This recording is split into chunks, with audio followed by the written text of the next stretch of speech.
Olha, mas faltou isso aqui para ser uma rodada perfeita para o Fluminense. Mas eu diria que para os tricolores foi praticamente uma rodada perfeita. Bem, vamos falar disso daqui.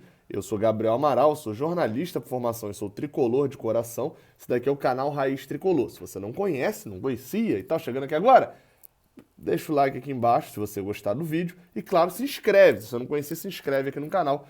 Já somos mais de 125 mil. Exatamente nesse momento, 125.170 pessoas que são inscritas aqui no canal Raiz Tricolor. O Fluminense ganhou, se ajudou na tabela. Só dependia dele no final e ele se ajudou e venceu o Botafogo por 2-0. Mas como eu gosto de falar aqui, já venho falando, aprendi essa frase e repito aqui algumas vezes, é que no final do Campeonato Brasileiro, se você está brigando por alguma coisa, você não joga uma vez só na rodada. O Fluminense não jogou só contra o Botafogo nessa rodada. Ele jogou na outro jogo contra o Santos, joga hoje, inclusive nessa segunda contra o Corinthians, ele joga várias vezes. Porque aí vou repetir a mesma frase de sempre. Ah, Gabriel, mas pra quem quer ir pra não sei o quê, inclua aqui salvar do rebaixamento, ir pra Libertadores, etc. Tem que ganhar os jogos, pô. Não adianta só ficar não adianta torcer pros outros não. Tem que fazer a sua parte. Então, é por isso que eu discordo dessa frase. Por quê? Claro, tem que vencer seus jogos? Tem. Mas o Coritiba, em 2009, escapou foi rebaixado com 45, 44 pontos. E no ano passado, o Ceará escapou com 38, 39. Então, assim, por que, que um escapou com 38 e 9 e outro cara com 44, 45? Por causa dos rivais. Então é sempre bom a gente olhar os rivais. Bem, sempre gosto de trazer aqui todos os resultados. É bom a gente reforçar também de que Corinthians e Red Bull Bragantino, na verdade é exatamente assim, o mando do Corinthians. Acontece nessa segunda, eu não deixei o vídeo para terça, porque senão ia ficar muito longe e tal, mas basicamente esse não tem nem discussão, né? O Fluminense tem que torcer, o melhor para o Fluminense é uma vitória do Red Bull. Você vai falar, ah, Gabriel, mas aí o Red Bull vai para 45. Meu amigo, mais um time com 45. Segura o Corinthians e o Fluminense abre 5 pontos de diferença para essa turma toda, obviamente com jogos a mais. E outra, no momento a gente vê mais possibilidades de... O Red Bull vem numa sequência boa, o Corinthians vem consistentemente bem já há um tempo. Então, a gente vê mais possibilidades do Corinthians, caso ganhe. O Corinthians fica na frente da gente na teoria, né? Porque ele tem um jogo atrasado e teria 2 pontos a menos apenas, né? O Corinthians chegaria a 48, a gente está com 50, ou seja, eles ganhando esse jogo atrasado, que é contra o Santos, inclusive, eles podem passar a gente, mas é importante dizer também que o Red Bull ganhando vai a 45, mas mantém todo mundo longe da gente, né? Vamos para os jogos então da rodada. São Paulo e Coritiba. Se você ainda gosta de Diniz, etc., valeu assistir por causa disso. Ou então, para poder o Flamengo, por exemplo, não ter chance de ser campeão. Porque de resto, meu amigo, não importa de nada. A gente não alcança o São Paulo, provavelmente no Brasileirão, se bem que a despencada que o São Paulo tá, né? Mas provavelmente a gente não alcança o São Paulo e Coritiba não influencia em nada mais na nossa vida. Talvez o ideal seja agora segurar o Coritiba vivo, né? A gente já pegou o Coritiba, seja segurar ele vivo para ele pegar outros times que, por exemplo, na rodada seguinte ele pega o Grêmio e depois o Coritiba pega o Fortaleza, não importa muito, mas ele ainda pega o Palmeiras. O Coritiba também pega. Rapaz, o Coritiba também pega o Santos. Então, assim, importava. Comecei a fazer aqui, mas importava. Foi bom esse empate do Coritiba e na próxima rodada tem que ser muito Coritiba contra o Grêmio. Agora a gente está fechado com o Coritiba. Vasco e Atlético Mineiro, óbvio, sempre falo aqui, o olhar dos tricolores. Meu amigo, meu rival é o Vasco, quero ver o Vasco rebaixado. No olhar do Fluminense, do que é melhor para o Fluminense, a derrota do Atlético Mineiro foi boa. Foi boa ali no sentido de que o Fluminense está a 4 pontos do Atlético Mineiro com um jogo a menos. Pro Fluminense, se ele almeja ir para a Libertadores direto e escapar da Libertadores, da pré-Libertadores, é muito útil, muito, muito, muito importante. Ter alguém para mirar é bom. E esse alguém hoje é o Atlético Mineiro, que está 3 pontos na frente da gente com um jogo a menos. Então, de certa forma, tem essa vantagem. Internacional ganhou o Grêmio por 2-1. De certa forma, foi bom porque a gente dificilmente alcançaria o Inter. Mas o Grêmio tá na nossa alça de mira. Aí você pode falar, ah, Gabriel, mas o Grêmio tá na final da Copa do Brasil. Então, tanto faz, né?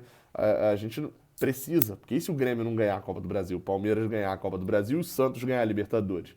O Grêmio está ocupando uma vaguinha na nossa frente. Então, assim, é útil estar com o Grêmio na alça de mira. A gente está um ponto atrás dele. Lembrando, Grêmio, Palmeiras, Atlético Mineiro, Flamengo e Santos tem um jogo a menos. O Corinthians tem 2 jogos a menos, mas faz um hoje. Então o Fluminense está... Ih, deu uma batidinha aqui no microfone. O Fluminense hoje está com 50 pontos. Grêmio e Palmeiras tem 51, mas tem um jogo a menos. Então esse resultado foi bom para o Fluminense, essa virada do Internacional. Atlético Paranaense e Flamengo. Esse daqui, óbvio, para o Tricolor. Ótimo, o Flamengo perdeu, é óbvio, é o que a gente está torcendo. Mas esse daqui, o Atlético Paranaense, ele me dá um medinho, assim, nesse ponto, de uma arrancada bizarra deles. Eles perderam a seu último jogo, né? Perderam pro Bahia e tal, deram meio que uma freada. Mas assim, pegaram Flamengo e São Paulo e fizeram 4 pontos. E na rodada seguinte, o Atlético Paranaense vai jogar como visitante contra o Ceará. Ou seja, essa vitória do Atlético Paranaense e a vitória do Ceará, que a gente vai comentar que é a vitória a seguir, né? 2-1 em cima do Palmeiras, colocou um desses 2 times. O Ceará tá com 45, o Atlético tá com 42. Se o Ceará ganhar o Atlético Paranaense nessa rodada, ele entra, de fato mesmo, na briga pela Libertadores com credenciais. E se ele perder o jogo, o Atlético Paranaense vai a 45 e cola nos times lá de cima também. Então, se fosse um empatezinho aí, não fazia muito mal, mas também ver o Flamengo perdendo também não é de todo ruim. Mas pro Fluminense, como eu falei, o empatezinho não era de todo ruim. É bom também destacar que, assim como o Atlético Mineiro tá na alça de mira, o Flamengo também tá. O Flamengo tem 1 ponto a mais só, e o jogo que ele tem a pagar ainda, né, para ele ficar com esse jogo na quantidade normal nessa semana, contra o Grêmio. Ou seja, o ideal nesse jogo contra o Grêmio e Flamengo é o empate, para sumir 1 ponto ali da frente. O Fluminense ficaria 2 pontos atrás do Grêmio e 6 atrás do Flamengo. Perfeitamente alcançável, né? Mas então, Ceará, a vitória sobre o Palmeiras, não achei de todo ruim. Achei até uma vitória boa. Por quê? Porque eu não creio no momento que o Ceará vá disputar com o Fluminense essa vaga na Libertadores. Eu ainda não creio nisso. Não acho que o Ceará tenha a capacidade de tirar 5 pontos do Fluminense até o final do Brasileirão. Não acho. Pode acontecer? Pode. Esse vídeo aqui vai estar salvo, mas eu poderia estar falando essa opinião depois da 38ª rodada. Mas eu seria um engenheiro de obra pronta. Não é esse o meu objetivo aqui. Então, segurar o Palmeiras foi interessante. Ah, Gabriel, mas o Palmeiras está na final da Libertadores. Ok. E se ele perder as 2? Ok. E se ele ganhar as 2 e abrir uma vaga a mais no Brasileirão? A gente tem que ficar de olho em tudo e tem que torcer para quem está na frente perder, quem está atrás ganhar, esse no básico, né? Quem está muito lá atrás. Quem está atrás ali colado, um empate, uma derrota. Não acredito que o Ceará vai engatar a sequência agora para ultrapassar a gente. Então tirar ponto do Palmeiras foi útil também. Agora o melhor resultado da rodada. Depois do 2-0 que o Santos abriu, já tinha largado, o Goiás virou e ganhou por 4-3 do Santos na Vila Belmiro. Complicou demais a vida do Santos, para mim. Essa derrota para o Goiás meio que expõe, é um spoiler, de que o Santos não vai brigar pelo G8, de que o Santos ou vai para a Libertadores, pela própria Libertadores ganhando do Palmeiras, ou vai ter que ter uma dificuldade muito grande de conseguir ultrapassar ali ainda Corinthians, terminar na frente de Atlético Paranaense, de Ceará, de Fluminense e pegar uma vaga do G8. Expôs fragilidades do Santos, né? Como o Santos às vezes é mal armado, etc. É o tipo de 3 pontos que não se recupera dentro do Brasileirão. E o Fluminense pelo menos teve essa vantagem, né? Quando perdeu pro Corinthians fora de casa, ok. Mas quando jogou mal com o Coritiba, empatou. Pelo menos pontuou. Essa derrota do Santos foi ótima pra gente. Sport Bahia. Tanto faz, os 2 continuam vivos para escapar, isso também é útil pra gente, apesar da gente ainda enfrentar o Bahia. Atlético Goianiense e Fortaleza, achei ruim estrategicamente, porque quanto mais o Fortaleza escapar rápido, melhor, porque a gente pega eles na última rodada e tomara que eles não estejam brigando por vaga na Sul-Americana. No fim das contas, o nosso resultado com o Botafogo, 2-0, é um resultado padrão. Resultado padrão. Não foi o melhor resultado da rodada, a vitória do Fluminense, porque era um resultado esperado. A gente pegou o lanterna do campeonato, o pior time do campeonato e ganhou. Nos jogos que acontecem no meio de semana, são 4 jogos que acontecem no meio de semana, a nossa torcida tem que ser muito clara. Como eu falei, aliás, acontece o jogo do Corinthians e Red Bull nessa quarta-feira, nessa segunda-feira, melhor dizendo. É óbvio que a vitória do Corinthians, assim como eu já falei, é o ideal pra gente que essa vitória do Bragantino, aliás, a vitória do Red Bull aconteça, porque é o time que tá vindo de trás, né? Vai incomodar menos. Dos outros jogos que vão acontecer, Palmeiras e Vasco. Isso daí tá bem óbvio também, né? Assim, esse não tá tão óbvio, não.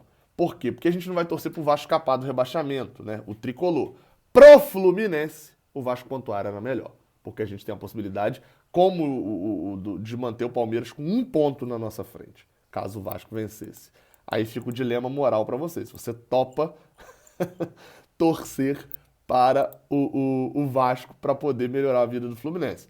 Assim, dos males o menor. Se o Palmeiras continuar na nossa frente, é um problema menor nosso, né? Mas pode acontecer do Palmeiras perder as 2 finais e ele precisar da vaguinha dele na Libertadores. E, como o Fluminense hoje está em sétimo, se ele perder as 2 finais, o Grêmio ganha uma delas. Ok, tá. Mas e se a gente perder uma posiçãozinha? A gente cai pro G7, o Santos já tá lá atrás, ficamos de mãos abanando. Temos que manter o Palmeiras na alça de mira, apesar de eu achar que o Palmeiras vai terminar na parte de cima, bem acima da tabela. Outros jogos dessa semana. Atlético Mineiro e Santos. Essa é uma torcida estratégica. Atlético Mineiro, para você matar o Santos de vez no Brasileirão, até porque o Atlético vai com o time principal, o Santos com um time C. Se você ainda crê em G4, torce pro Santos, mas não vamos de G4 não, né? Grêmio e Flamengo é o jogo um dos jogos da quinta-feira. Esse a gente tem um pensamento estratégico. Aí é o pensamento estratégico. Grêmio e Flamengo. Óbvio é o quê? Grêmio, ferro, Flamengo. Mas se o Flamengo ganhar esse jogo, o Fluminense fica a 1 ponto do Grêmio.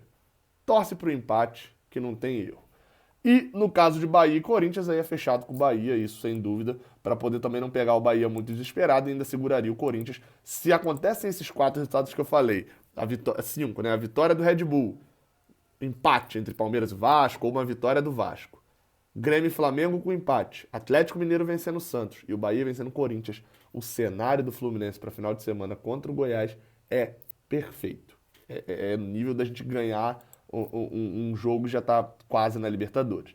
Lembrando, o FMG dá um cronograma de pontuação e basicamente hoje é mais provável que 59 pontos te coloque no G6. 59 pontos te coloque no G6. Ou seja, basicamente faltam 3 vitórias para o Fluminense ficar no G6 do Brasileirão. Tomara que elas venham. Saudações tricolores, até a próxima. Valeu!